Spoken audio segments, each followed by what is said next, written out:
तो आपकी योग्यता छिपी रह जाएगी, आपकी योग्यता दबी रह जाएगी। और जिस योग्यता का, जिस शक्ति का उपयोग नहीं करते हैं, धीरे धीरे वह शक्ति क्षीण हो जाती है। और आपके भीतर की योग्यता, आपकी योग्यता का इस्तेमाल आपके अलावा कोई दूसरा नहीं कर सकता है। ये फिर से कह रहा हूँ मैं इस सूत्र को, आपकी योग्यता का इस्तेमाल आपके अलावा कोई दूसरा नहीं कर सकता। जैसे आप में एक कला है चित्रकारी की, लेकिन उस चित्रकारी की योग्यता का इस्तेमाल आपके अलावा कोई दूसरा नहीं कर सकता, आप ही करेंगे। किसी को सुंदर मिष्ठान बनाने की योग्यता है, तो उस योग्यता का इस्तेमाल उसके अलावा दूसरा कैसे कर सकता है? किसी में गाने का, किसी में नृत्य का, किसी में बोलने का, बजाने का, ये सब योग्यता है। यदि उस योग्यता का इस्तेमाल न करें, क्या होगा? वो योग्यता जो प्रकृति प्रदत्त है या फिर आपने विकसित की है, हो सकता है आपने उसको विकसित की है। देखिए, हर आदमी के अंदर है, हर आदमी को उसको विकसित करना होता है। जन्म से आप गाड़ी चलाना नहीं जानते थे, पढ़ना लिखना नहीं जानते थे, लेकिन उसके बीज तो थे ना आपके भीतर में, आपने उसको विकसित किया और वो आपके जीवन में, वो उससे आप लाभ ले रहे हैं।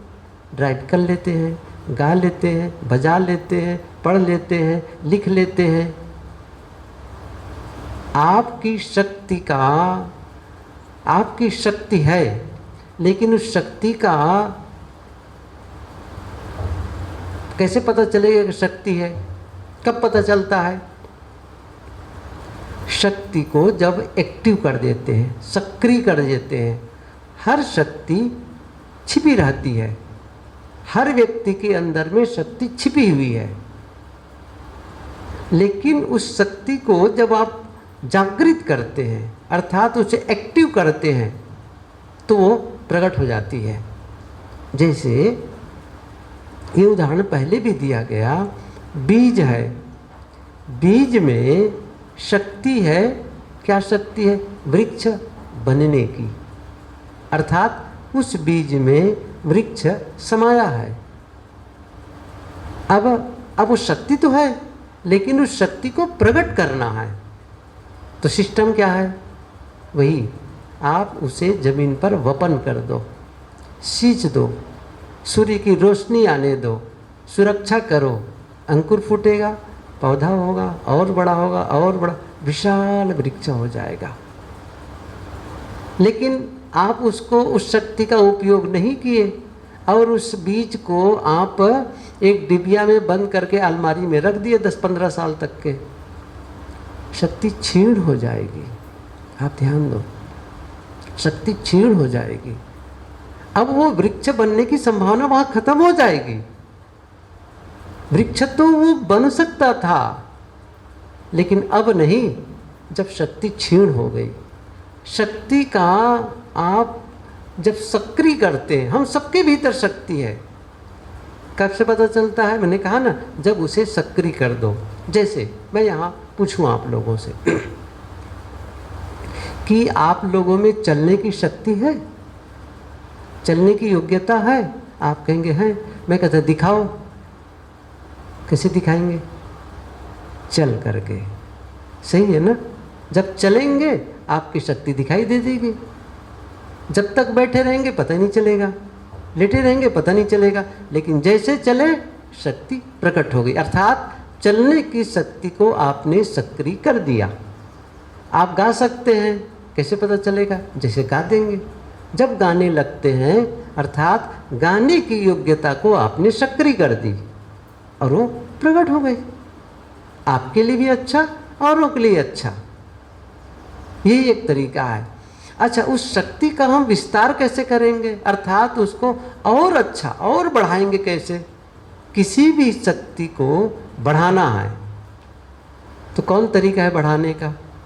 शक्ति को आप और अधिक चाहते हैं कि शक्ति और बढ़ जाए, उसका तरीका है उसे बार बार करना, बार बार करना। जैसे मैंने कहा चलने की शक्ति, आपको डॉक्टर ने कहा सुबह वॉकिंग करो, मॉर्निंग वॉक में जाया करो, और आप सुबह किए, अभ्यास था नहीं, 1 किलोमीटर चलने के बाद कहा मैं तो थक गया, मैं नहीं चल सकता। लेकिन आप चाहते तो हैं कि और चलूं।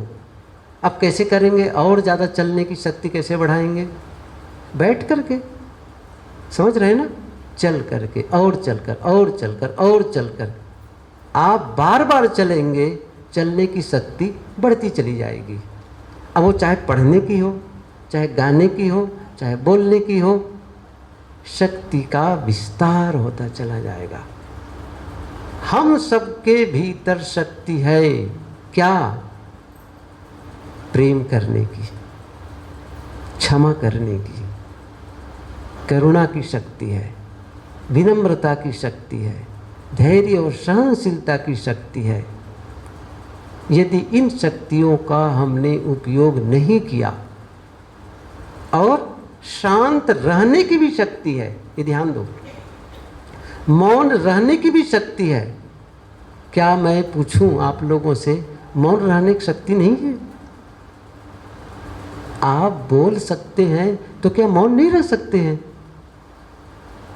एक सूत्र कहता हूं, शायद प्लेटो की है ये वाक्य है, जिस काम को करने की ताकत हम में है उस काम को न करने की भी ताकत हम में है। समझ में आई ना बात? बिल्कुल क्लियर है। जिस काम को करने की शक्ति हम में है उस काम को न करने की भी शक्ति है। आप उस काम को नहीं भी कर सकते, ये भी शक्ति है। अर्थात आप में यदि किसी काम को करने की ताकत है, उससे आप छोड़ भी सकते हैं, चाहे वो गलत हो चाहे अच्छा हो। किसी में ये शक्ति है कि वो गाली दे, गाली छोड़ भी सकता है। बीड़ी पीने की है, बीड़ी छोड़ भी सकता है। कटु बोलता है, कटु छोड़ भी सकता है कि नहीं शक्ति? अब बात यह है कि आप छोड़ना चाहते हैं, गलत को छोड़ना चाहते हैं, सही को बढ़ाना चाहते हैं, ये आप पर निर्भर है। यही तो जीवन में अंतर होता है। जीवन तो सबको मिला है, लेकिन आप देखिए, एक दुखी है, एक सुखी है, एक स्वस्थ है, एक बीमार है। एक के पास बैठो, थोड़ी देर बैठो, शिकायत शिकायत शिकायत, घर वालों का शिकायत, पड़ोसियों का शिकायत, रिश्तेदारों का शिकायत, फिर राजनेताओं का शिकायत। उफ, थोड़ी देर में इतनी नकारात्मकता से भर देंगे आपको, वो तो खुद ही परेशान है। नकारात्मक उसके अंदर भंडार है और वो उलीझता है, उलीझता है। और एक है जिनके पास बैठो, बहुत अच्छी बात, ऐसा लगेगा इनके पास बैठो तो इनकी बातें सुनते रहो, सुनते रहो, सुनते रहो, कितनी अच्छी बातें कह रहे हैं। नकारात्मकता की नाम नहीं है। जहाँ कहीं लगता है यहाँ द्वंद है, दुख है, वहाँ भी वो पॉजिटिविटी खोज लेता है, वहाँ भी सकारात्मकता खोज लेता है, वहाँ भी अच्छाई ढूंढ लेता है। अच्छाई ढूंढना, अच्छे व्यक्तित्व, स्वस्थ व्यक्तित्व की क्या परिभाषा है? स्वस्थ व्यक्तित्व एक तो होता है बाहर का व्यक्तित्व, एक होता है भीतर का, भीतर की पर्सनालिटी, वही महत्वपूर्ण है। बाहर का भी महत्व है, ऐसा नहीं कि बाहर का महत्व नहीं है। कोई देखने में सुंदर हो, कायदे से कपड़े पहना हो, ठीक ठाक रहता हो, अच्छा है, अट्रैक्टिव है, कहीं जाएगा प्रभावित होगा, भव्य रूप है, प्रभावित करेगा। लेकिन यदि अंदर शक्ति नहीं है, अंदर का व्यक्तित्व तो ठीक ठाक नहीं है, तो वो शॉर्ट टर्म में होता है, लॉन्ग टर्म में आपके भीतर की सुंदरता ही प्रभावित करती है। आपके घर बहू आए, देखने में बहुत सुंदर है, और आप उनकी सुंदरता से रिझ कर ही उसको बहू बनाए हैं या जीवन साथी बनाए हैं, लेकिन जब बोलती है तो ऐसा लगता है जैसे जहर उगल रही हो, सेवा का नाम नहीं। कब तक अच्छी लगेगी? नहीं लग सकती है। लेकिन दूसरी जो देखने में उतनी सुंदर नहीं है, देखिए ये भी और बता दो, सुंदरता और कुरूपता हमारे मन की मान्यता भी होती है। जिससे हम बहुत प्रेम करते हैं वह हमें सुंदर लगने लगता है, और जिसके विचारों से हमारा तालमेल नहीं बैठता है, अर्थात जिसे हम दुश्मन कहते हैं, वो हजार सुंदर हो हमें अच्छे नहीं लगते हैं। सही है ना? अच्छे नहीं लगते हैं वो। तो कहने का मतलब यह हुआ कि वो सुंदरता, वो आपका बाहर का आकर्षण बहुत देर तक के प्रभावित नहीं करता है, यदि भीतर की योग्यता, भीतर के व्यक्तित्व सही ढंग से न हो। भीतर के गुणों की आवश्यकता है। तो मैं कह रहा था स्वस्थ व्यक्तित्व, कई परिभाषा है, मैं वो सारी बातें अभी नहीं कहूँगा, एक बताता हूँ क्या है वो। जानबूझ करके व्यक्तियों से और परिस्थितियों से अच्छाई ढूंढने की शक्ति। ध्यान देना, हमारा मन ज़्यादातर तो गलतियां ढूंढ लेता है। कहीं भी जाएंगे ना, कहाँ कहाँ गलती है, बहुत जल्दी हम खोज लेते हैं, अच्छाई नहीं ढूंढ पाते। ये आप देख लीजिएगा, बहुत जल्दी। लेकिन जो स्वस्थ व्यक्तित्व वाला होता है वो कहीं भी जाएगा, कोई भी मिलेगा, उनकी अच्छाइयों को ढूंढ लेता है।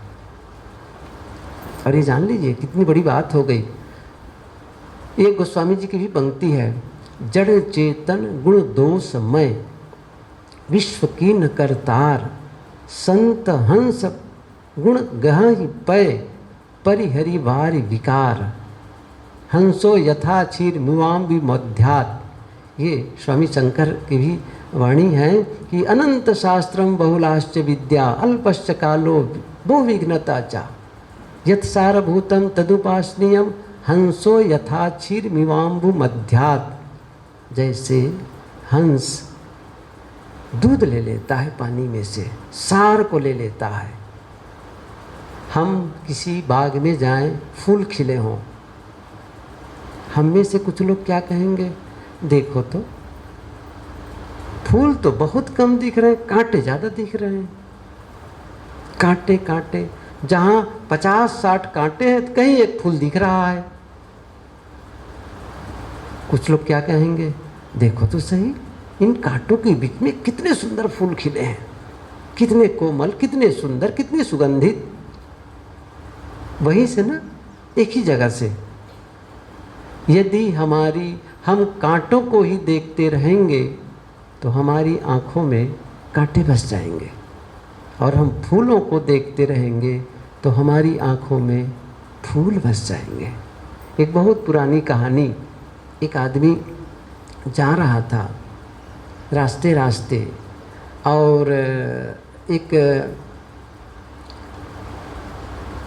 मोर मिला। उनसे कहा, मोर की आवाज़, कहा देखने में तो सुंदर हो लेकिन आवाज़ बहुत कर्कश है, बहुत कर्कश है। और एक क्या क्या मिला भूल ही गया, 2-3 चीज।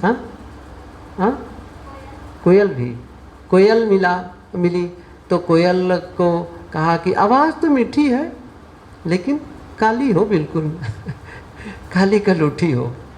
ऐसे ही और जो भी देखे उनको कुछ न कुछ, जैसे फूल ही देखे, देखने में तो ठीक हो लेकिन कांटे बहुत हैं, बहुत देखो। ऐसे ही सबको कहता जाए। फिर क्या हुआ कि जिनको जिनको उसने टोका था सब आकर के रुके, रुको रुको रुको, आप मनुष्य तो बहुत अच्छे हैं, लेकिन एक गलती है। मनुष्य, अच्छा मेरे में क्या गलती है? सब कुछ बढ़िया है, लेकिन गलती यही है कि आप दूसरों के दोष ही देखते रहते हैं।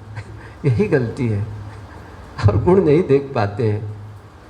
मैं तो एक प्रसंग दूसरा कहना चाहता हूँ, लेकिन अब बातें ऐसी आती है कि जो इतना जीवन को छूने वाली होती है, तो बातें आ जाती है ख्याल में। मैं ये कह रहा था, हम सबके भीतर में वह शक्ति है, वह योग्यता है कि हम गहरी शांति का अनुभव कर सकते हैं।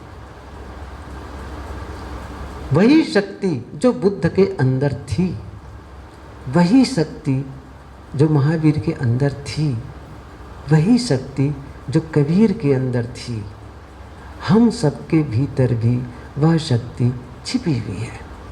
अंतर क्या है? उन्होंने अपनी शक्ति का उद्घाटन कर लिया बस, और हमने उस शक्ति का उपयोग ही नहीं किया, उपयोग ही नहीं किया। और क्या हुआ? जब उपयोग नहीं करते हैं तो शक्ति क्षीण होती जाती, क्षीण होती चली जाती है। जैसे मैं आपको एक उदाहरण दूँ, पहले भी दिया।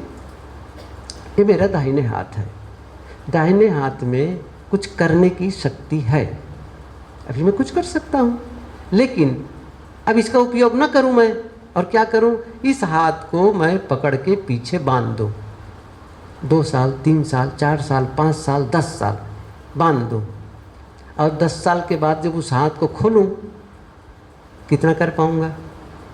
समझ रहे हैं ना? शक्ति खो गई, करने की शक्ति खो गई। पहले थी, कंसिस्टेंटली इसका उपयोग करते जाता तो 10 साल बाद भी नहीं, 15 साल बाद भी ये वही उसी तरह से काम, वो शक्ति का मैं उपयोग कर सकता था। यही बात है, हम सबके भीतर भी वो शक्ति है। मैंने कहा ना, मौन रहने की शक्ति। मौन रहते हैं? नहीं। शांत रहते हैं? नहीं। और शक्ति क्षीण हो गई। अब तो छोटी छोटी बातों में अशांत, उद्वेग, कोई घटना छोटी सी घटी घर में, उबाल पड़ गया। अब यहाँ सत्संग से गए हैं, न बोलो, मना की है साहब, तो ऊपर से बंद है, मुंह को तो ताला लगा दिए हैं, लेकिन भीतर वाला ध्यान से न लौटा तो बताता अभी। ध्यान करके आया हूँ ना, इसलिए भी सह लेता हूँ। क्या बताएं, शांत नहीं रह सकते। आप ऊपर से शांत रहेंगे तो काम बनेगा। अनुद्वेगित मन को ही ऐसा बना ले, और भीतर से ही इतना स्टेबल हो जाए, ठीक है, इतना रिलैक्स, कोई बात नहीं। अब ये काम ही नहीं करेंगे तो अपने आप थोड़े होगा। चले जाओ, दुर्गा मैया चारों तरफ फैली है, मांग लो आशीर्वाद। आशीर्वाद देने के लिए हाथ उठाए हैं, मांग लो, कहीं नहीं मिलने वाला है, कहीं नहीं मिलेगा। ऐसा नहीं कि मैं श्राप दे रहा हूँ, अरे ऐसा नहीं है। मैं तो आप लोगों को चाहता ही हूँ जीवन में वह पा जाओ जो सचमुच जीवन में पाने जैसा है। और मैंने कहा इतने में संतोष कर लिए, थोड़ा सा कंकड़ पत्थर पा लिए, मगन, बहुत पछताएंगे बाद में। एक पारसियन, शायद ये अफ्रीकी कोई कहानी है, अभी मैं कुछ दिन पहले ही पुस्तक में मैंने पढ़ी थी। तो जा रहे था, कुछ लोग जा रहे थे, रेगिस्तान में पहुंच गए, तो ऐसा लगा एकदम कोई काली छाया आई है, और इतनी आवाज़ भयंकर आई, रुक जाओ। रुक गए। अब रात दिखाई नहीं दे रही थी, मरुस्थल बिल्कुल रेगिस्तान का मामला था। रुके, और उसने कड़कती आवाज़ में कहा, और इस रास्ते से सीधे चले जाओ, और फिर सुन लो जा कर के, वहाँ एक नदी मिलेगी, पानी तो कम होगा लेकिन वहाँ झुकना, और जो कुछ भी आप अधिक से अधिक रख सको रख लेना, नीचे झुकना, जो भी वहाँ कंकड़ पत्थर मिले उसे ठीक से रख लेना और उसको अंदर गठिया के रख लेना, बांध के रख लेना और उसे तब तक मत खोलना जब तक आप अपने घर में न पहुंच जाओ। कहे अब इतनी कड़कती आवाज़ कि उनकी बातों को, और यदि ऐसा नहीं किए तो थोड़ा से भय दिया। उसने कहा भाई ये तो करना ही पड़ेगा, पता नहीं क्या हो जाए। गए, सचमुच नदी मिली और झुके, अंधेरी रात थी, हाथ भी नहीं दिख रहा था, झुके जो कुछ रहा और कुछ रख ले जितना संभव था। और उसने ये भी कहा, वो सब पीछे आ रहा था, और उसने कहा रख लो और जब पहुंचोगे अपने घर में तो बहुत खुश हो जाओगे और बहुत पछताओगे। क्या कहा? खुश भी हो जाओगे और पछताओगे भी।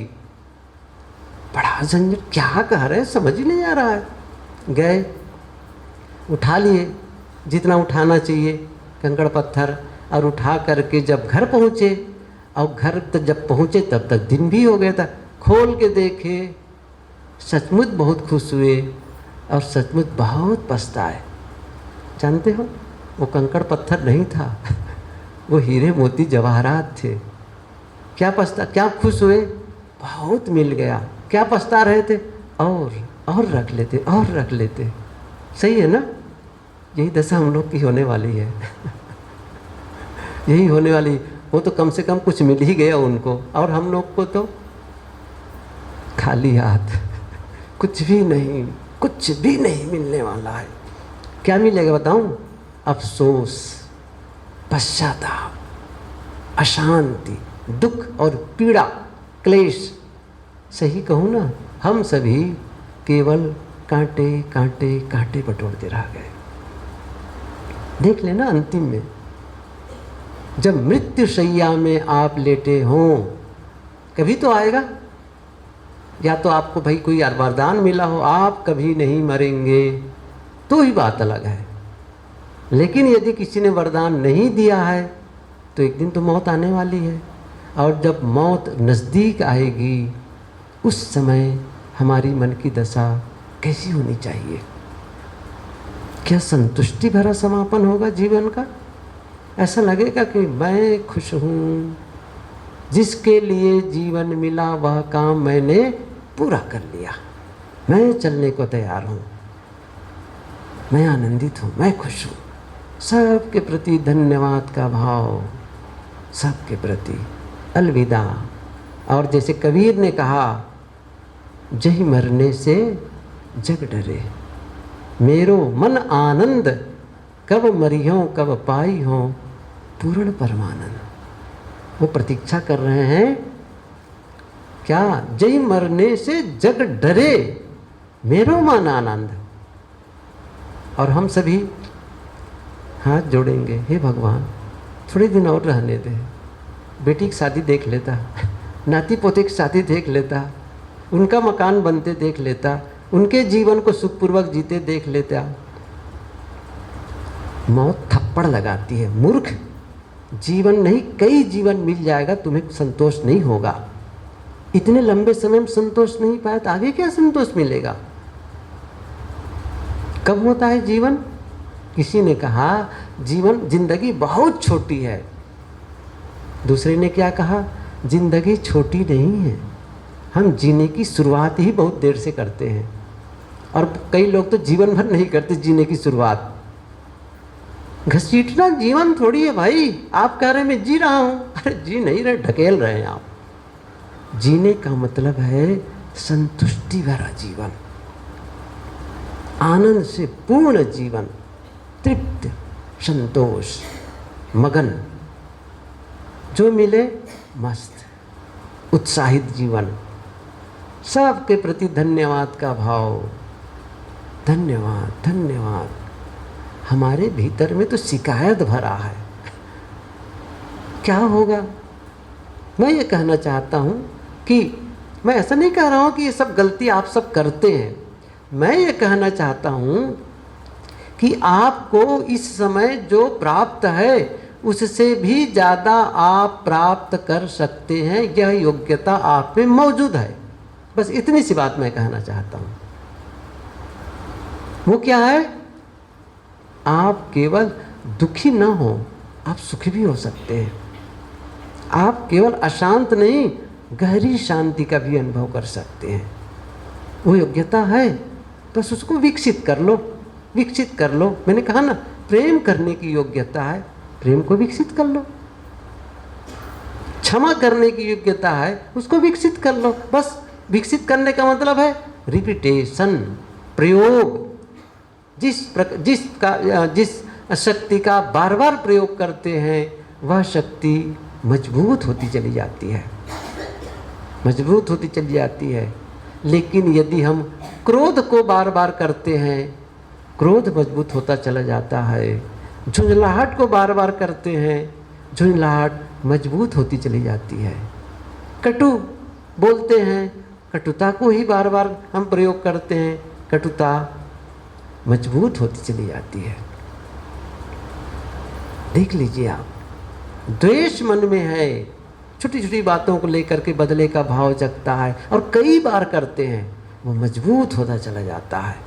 हमारे जीवन में नकारात्मक मजबूत होते चले जाते हैं, सकारात्मकता कमज़ोर पड़ते चले जाते हैं। जबकि सच क्या है? सच क्या है? हमारे जीवन में नकारात्मकता इसलिए है क्योंकि सकारात्मकता का अभाव है। क्रोध इसलिए है, ध्यान देना, क्रोध इसलिए है क्योंकि हम प्रेम को विकसित नहीं किया है। बस आप कहते होंगे मैं तो प्रेम भी करता हूँ, वो प्रेम ही नहीं है। सच में बताऊँ तो प्रेम किया भी नहीं जाता, ये भी सच है। प्रेम किया ही नहीं जा सकता है, वो प्रेम नहीं है जिसको किया जाए।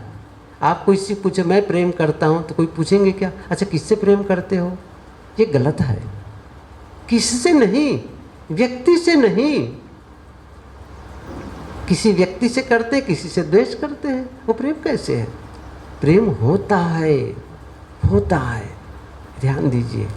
फिर किसी व्यक्ति नहीं, वो मन स्थिति है। वो कोई ऐसा नहीं कि स्टेट ऑफ रिलेशनशिप नहीं, माइंड, मनोदशा, वो आपके मन की दशा है। प्रेम आपके मन की दशा है, और वो हो जाए तब क्या पूछना है। वो चीज़ हम सबको विकसित करने की ज़रूरत है। जैसे एक पेड़ है, कल्पना करिए, और पेड़ की छाया है। तो ये बताइए, पेड़ छाया करता है कि छाया होती है? अब तो समझ में आ रहा है ना। पेड़ छाया करता है कि छाया होती है? क्या कहेंगे? छाया होती है। सही है ना। करना के मतलब है आप चुनाव करेंगे। प्रेम करते हैं इसका मतलब चुनाव करेंगे। वो अच्छा आदमी है, प्रेम कर लो। वो गलत आदमी है, उनसे प्रेम न करो, चुनाव। लेकिन होने में कोई चुनाव नहीं है, होने में चुनाव नहीं है। पेड़ की छाया में अच्छा आदमी आए, शीतलता मिलेगी, और गलत आदमी आए तो पेड़ अंगारा बरसेगा, अंगारा बरसेगा। शीतलता, शीतलता न तजंत, कैसे आए एक पंक्ति, शीतलता न तजंत, मलय भुवंगम बेधिया, शीतलता न तजंत। शत्रु कबीर ने कहा है, सर्प चंदन के पेड़ पर लिपटा होता है, क्या चंदन अपनी शीतलता को छोड़ देता है? नहीं। जहर भले हो, वो जहरीला सर पर लेटा है, लेकिन फिर भी उसे शीतलता ही देगा। और हम नहीं कर सकते हैं। एक कुआं हो, कुएं में मीठा जल हो, अब आप उसमें आप लोहे की बाल्टी डालें, कैसा पानी आएगा? जो है वही तो आएगा। अच्छा मान लो आप सोने की बाल्टी डालें, कौन सा पानी आएगा? वही आएगा भाई। वो भेदभाव नहीं करेगा। सोने की बाल्टी मीठा पानी दूं और बाल्टी लोहे की है और जंग लगी है, तब तो देना ही नहीं है। नहीं, वो देना उसकी मजबूरी है, वही देगा जो है। क्या हमने अपने जीवन में प्रेम को विकसित किया है? नहीं किया है, नहीं किया। और इसीलिए तो मन में क्रोध है, द्वेष है और नफरत है। देखिए, अंधकार और प्रकाश, कल मैं कहानी सुन रहा था, कृष्ण जन्माष्टमी पर वो बात कही गई थी। एक दिन भगवान कृष्ण दर्पण के सामने खड़े होकर के सज संवर रहे थे। कृष्ण तो वैसे भी सुंदर थे, लेकिन वो कहीं मुकुट लगाते, कहीं बाल संवारते, कभी और कपड़ा पहनते, बार बार वो संवार रहे थे। और सारथी इंतजार कर रहा था। उसने कहा, क्या हो गया, आज तो चलेंगे कि नहीं चलेंगे कहीं, बता भी नहीं रहे। बहुत देर हो गई, अंत में अंदर आए। भगवान, आप ये बताएं कि आज कहीं चलना है कि नहीं चलना है? आप खड़े हैं वहीं पर। फिर उन्होंने कहा कि चलना है। कहाँ चलना है? दुर्योधन से मिलने जाना है आज। उसने कहा, भगवान, दुर्योधन से मिलने जाना है तो ये आप इतना सत्संवर कैसे नहीं रहे हैं आप? उसने कहा, इतना सत्संवर कैसे रहे हैं? अब मुकुट को ठीक करते हैं, फिर दूसरा मुकुट लगाते हैं, फिर कपड़ा बदलते हैं, फिर कंघी करते हैं, वो करते हैं, बहुत सारा आप कर रहे हैं। तो दुर्योधन के सामने जाने पर सजने संवरने की क्या ज़रूरत है? वो तो समझ ही नहीं आया मुझे।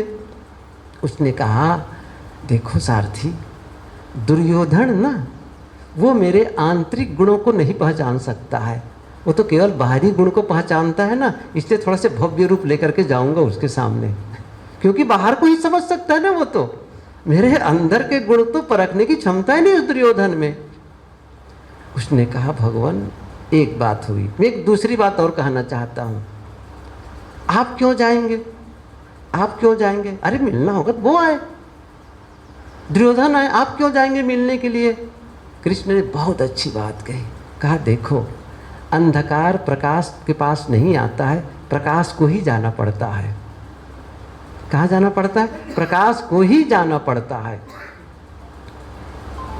प्रकाश वस्तु है, अंधकार कुछ नहीं है। अंधकार का मतलब प्रकाश का अभाव। ये जितने नकारात्मकता है, जितने मनोविकार हैं, वो सब क्या है? अंधकार धर्मा, अंधकार धर्मा। अर्थात मैंने कहा ना, क्रोध, नफरत, घृणा, ये द्वेष क्यों है? क्योंकि हमने प्रेम को, क्षमा को, करुणा को विकसित ही नहीं किया है। और देखिए, फिर से कह रहा हूँ, आपको न क्रोध को भगाना है, न द्वेष और नफरत को हटाना है। आप उसके साथ लड़ाई करेंगे, आप जितनी मेहनत कर डालें, न क्रोध से छुट्टी पाएंगे, न द्वेष से छुट्टी पाएंगे, न नफरत से छुट्टी पाएंगे। जितना लड़ेंगे उतने आप उसके गिरफ्त में आते चले जाएंगे। आप ख्याल करिए, आप अंधेरे को टोकरी में भर करके फेंक सकते हैं, फेंक सकते हैं। बहुत मेहनत करें, अंधेरे को लीचो, अंधेरे को लीचो, बेकार है। क्या करना है? प्रकाश जला दो, बस एक मोमबत्ती, एक दिया जला दो। दिया, चूँकि प्रकाश एक भाव है, एक उसकी सत्ता है, सत्ता है। और इसके नहीं रहने पर अंधकार है।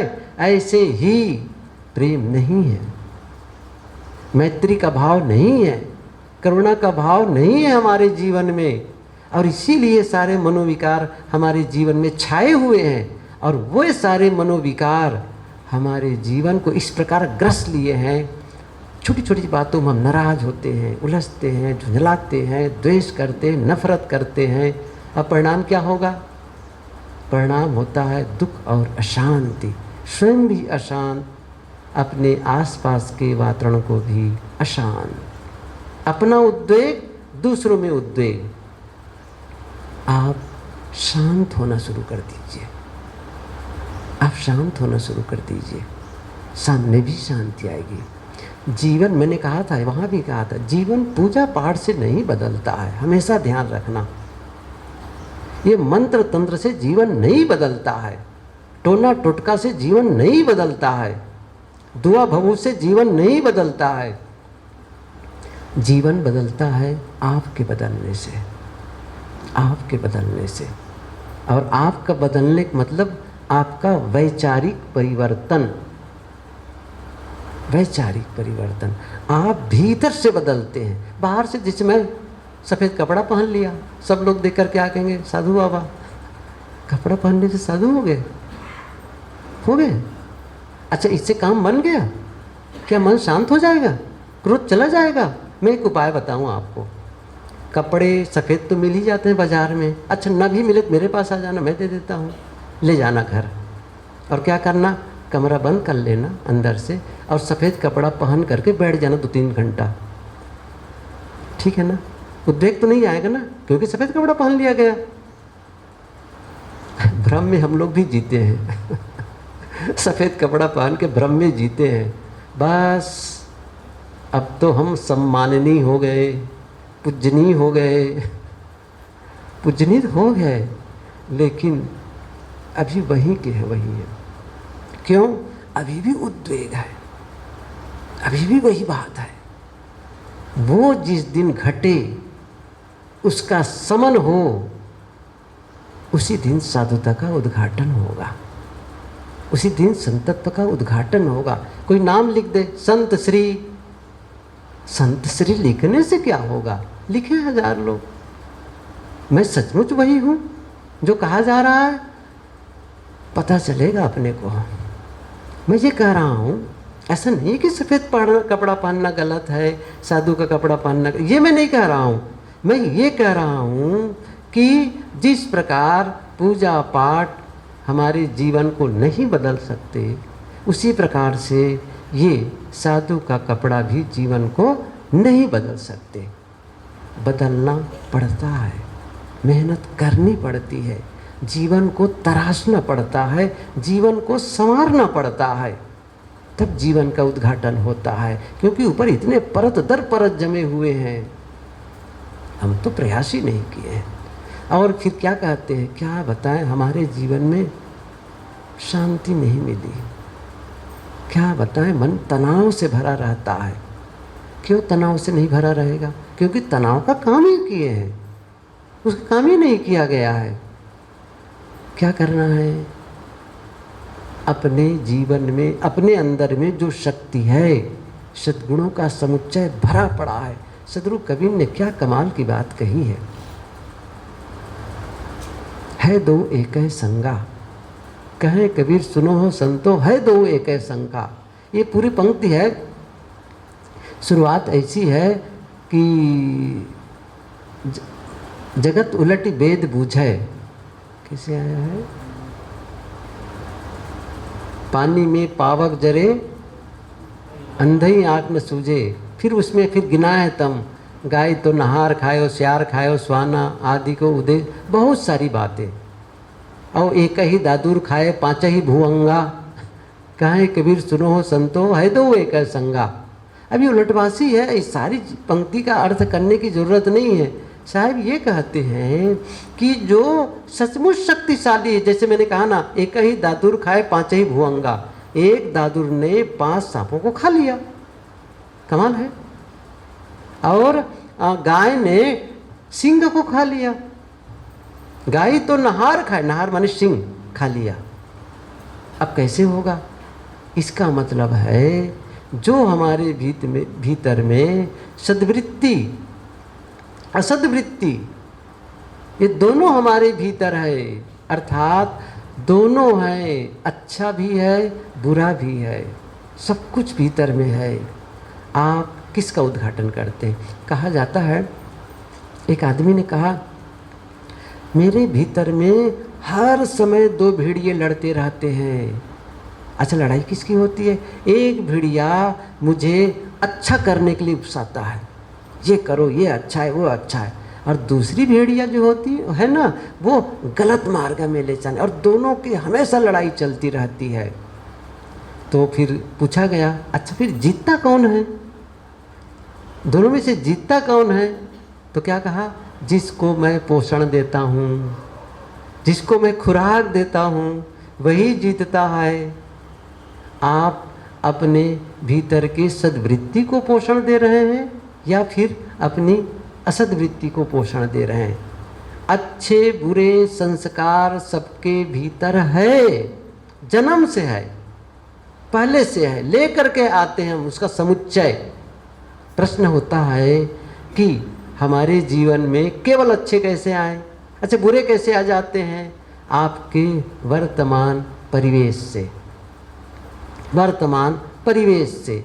आज देखिए, समान धर्मी एक भूमिका चाहिए उसको, भूमिका। बीज जमीन पर पड़ा रहता है, खेतों में बीज पड़ा रहता है, एक मौसम आता है तभी वो बीज अंकुर फूटता है, साल भर पड़ा रहता है, देखे होंगे आप, नहीं उगते हैं। उपयुक्त मौसम आया, उसका अंकुर फूटा। ऐसे ही हमारे भीतर जो सद्गुण हैं वो बाहर कब आएंगे? जब बाहर सद्गुणों के हिसाब से भूमिका मिलेगी। अर्थात आप अच्छा खान पान रखेंगे, अच्छा बात व्यवहार रखेंगे, अच्छे लोगों की संगत करेंगे, अच्छे शब्द बोलेंगे, तो भीतर वाला सद्गुण कहेगा अब सही भूमिका है, अब बाहर आओ, अब बाहर आओ। तो भीतर में जो गुण है ना, जो बीज है, जो शक्ति है ना, वो बाहर आ गई। और वर्तमान की अच्छाइयों में भीतर वाले भी अच्छे मिलकर के जीवन को और अच्छाइयों से भर दिया। इसका उल्टा भी सच है, लेकिन अभी गलत कर रहे हैं। गलत खान पान, गलत वार्तालाप, गलत लोगों की संगति, गलत पढ़ना लिखना, गलत देखना सुनना, भीतर के जो अवगुण है ना वो एक्टिव हो जाएंगे। सही भूमिका है, बाहर निकलो, बाहर निकलो। और बाहर निकलेंगे, एक तो बाहर भी है और भीतर का भी निकल गया, और दोनों मिलकर के जीवन को बर्बाद कर देते हैं, बर्बाद कर देते हैं। दोनों भी है। तीसरी बात और भी है, कुछ अच्छा भी निकला, कुछ बुरा भी निकला, मिला जुला रूप निकला।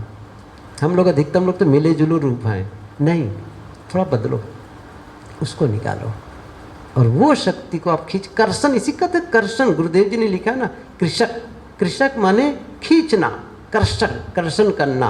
खेत में से जो अन्न है उसको किसान खींच लेता है, थोड़ा बीज बोता है, बहुत सारा निकालता है।